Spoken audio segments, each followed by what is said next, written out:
அதாவது இந்த கோவை மாணவர் விவகாரம் இருக்குல்ல, இந்த விவகாரத்தை பார்த்தீங்கன்னா, ஒரு திமுக வந்து எப்படியாவது பில்டப் பண்ணி இதை பெருசா ஆக்கிரணும் அப்படின்னு நினைக்கிறாங்க.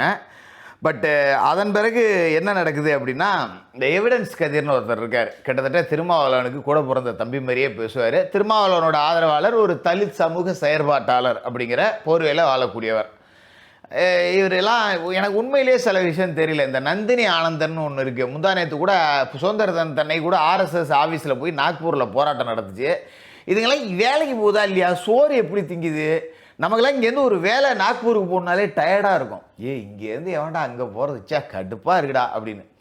அவ்வளோ ஏன் ஒரு 200 கிலோமீட்டரில் சொந்தக்காரன் ஒருத்தன் கல்யாணம் வச்சுருந்தாலே ஏன்டாலே கல்யாணத்தை இங்கே எங்கேயா வைக்க கூடாது, இங்கேருந்து எவன்டா போகிறது, நமக்கு ஒரு மாதிரி சலிப்பாக இருக்கும்.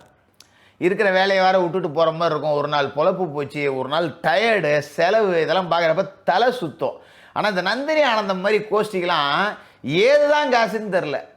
அங்கங்கே போய் போராட்டம், வாழ்க்கையில் வேலைக்கே போகிறதில்ல. இவங்களுக்கு சோறு யார் தான் போடுறான்னு தெரியல. அப்படி தான் இந்த நீட்டு போராளிங்கன்னு இப்போ ஒரு குரூப் கிளம்பியிருக்காங்க. இந்த மாணவி அனிதாவோட அண்ணெல்லாம் எந்த வேலைக்கு போகிறாங்களா என்னன்னே தெரியல. நீட் கூட்டினை பிணங்கம். ஒரு ஐஆர்எஸ் ஆஃபீஸர் 20 நாளாக சாப்பிடாம உண்ணாவிரதம் இருக்காருங்கிறாங்க. 20 நாளாக சோறு திங்காமல் எப்படா இருக்குது? இந்நேரம் செத்த இடம் புல்லு முளைச்சி போயிருக்குமே, யாருக்கு அதில்டா செய்கிறீங்க அப்படிங்கிற மாதிரி தான் இருக்குது. சரிடா 5 வருஷமாக என்னடா பண்ணிட்டு இருந்தீங்க நீட்டு எதிர்ப்புன்னா, அது இப்போ திமுக ஆட்சியில் இருந்ததுங்கிறதால போராளிங்க பூரா பொட்டி பம்பா அடங்கி இருந்திருப்பாங்க. இப்போ நேற்று கூட ஒரு நிகழ்வு ஃப்ரைடே ஃபேக்ட்னு ஒரு சேனலில் பார்த்தேன். அதில் பேசக்கூடிய ஒரு சினிமா சம்மந்தப்பட்ட நிகழ்ச்சி மாதிரி இருக்குது. அதில் ஒருத்தர் பேசுகிறாரு, இந்த 3 வனத்துறையினர் சுட்டாங்கல்ல 3 பேர்த்த, இந்த மாதிரி விஷயத்துக்கெல்லாம் போராளி பாரஞ்சித்தெல்லாம் எங்கே போய் பதுங்கி இருந்தாருன்னு நாக்கப்படுங்கிற மாதிரி கேட்டான் மனுஷன். பாரஞ்சித்தெல்லாம் ஜாதி வெறி பிடிச்சி அவன் ஜாதி பிரச்சனைனா மட்டும்தான் பேசுவான், மற்றபடி இப்போ செத்து கிடக்காங்க 3 பேர் இதுக்கெல்லாம் பேச மாட்டான் அப்படிங்கிறாங்க. அதுமாரி இந்த போராளிகள் வரிசையில் நம்ம எவிடன்ஸ் கதிர் ஒரு ஆள். இப்போ இந்த கோவை மாணவர் விவகாரத்தை எப்படியாவது ஜாதி பிரச்சனையாக மாற்றணும்னு சொல்லி அந்த மாணவர் தலித்துங்கிறதால தான் கொண்டுட்டாங்கன்னு இவங்க தனியாக பிடிச்சி உருவிட்ட ஆரம்பிச்சுட்டாங்க.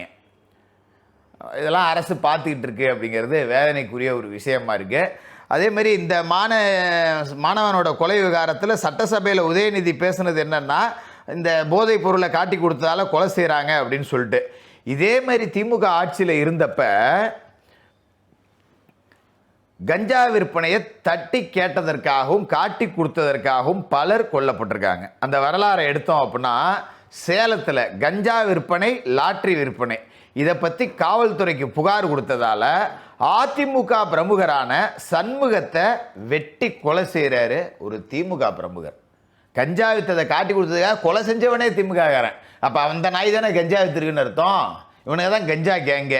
அதுமாரி சென்னையில் கஞ்சா விற்பனை பற்றி போலீஸுக்கு தகவல் சொன்ன போலீஸ் இன்ஃபார்மர் முனுசாமி அப்படிங்கிற ஒரு நபரை போலீஸே காட்டி கொடுத்துட்டாங்க.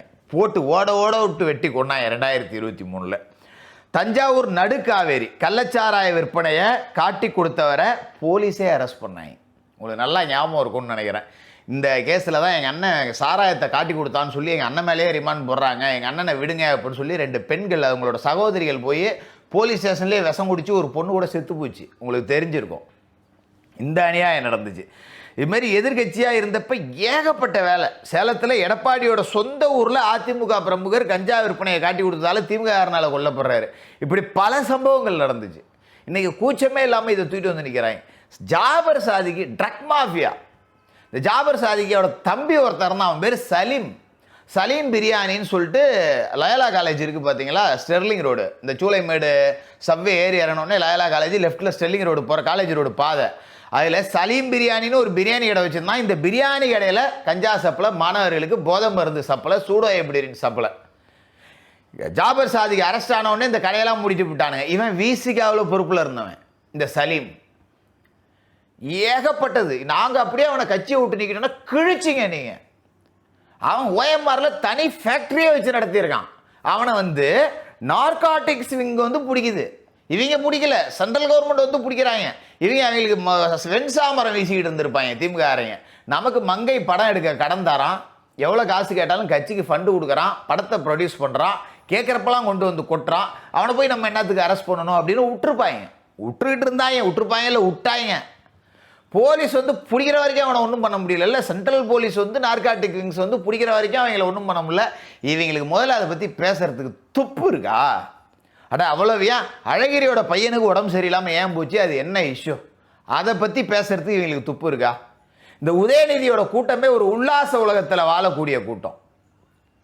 பல பெரிய பெரிய பார்கள், ஸ்டார் ஹோட்டல்லாம் பார்த்தீங்கன்னா, நீங்கள் சென்னையில் பெரிய பப்புக்கெல்லாம் போனீங்கன்னு வச்சிங்களேன், சாதாரணமாக பார்த்தீங்கன்னா வெளியிலேருந்து சிகரெட் பாக்கெட் எடுத்துகிட்டு போனால் அதை அப்படி மோந்து பார்ப்பாங்க. வெளியில் பவுன்சர் இருப்பாங்க, அதில் ஏதாவது மிக்ஸ் பண்ணியிருக்கா அப்படின்னு பார்த்துட்டு அந்த பாக்கெட்டை செக் பண்ணிட்டு தான் விடுவான். நீ ஓப்பன் பண்ணாமல் எடுத்துகிட்டுலாம் போக முடியாது.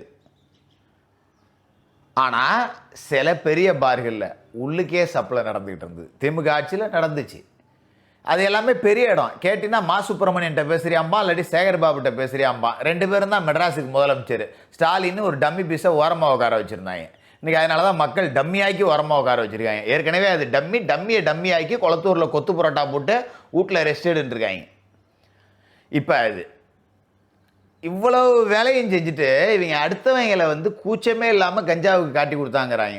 பட் அதே நேரத்தில் இந்த ஆட்சியில் அது நடந்தது தப்பு, அதை நம்ம கண்டிக்கிறோம், அதுக்கான கேள்வியை நாம் கேட்குறோம். அதை கேள்வி கேட்கக்கூடிய தார்மீக உரிமை திமுககாரனுக்கு இருக்கா அப்படின்னா இல்லை.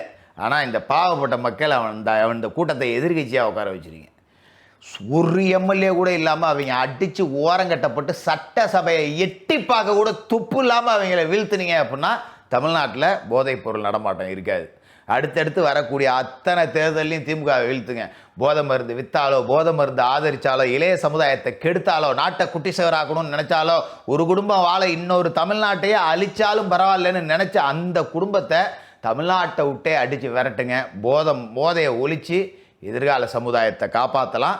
தமிழ்நாடு வாழணும்னா திமுக அழியணும், அழித்து காட்டுவீங்க அப்படிங்கிற நம்பிக்கையோடு தொடர்ந்து பேசுவோம்.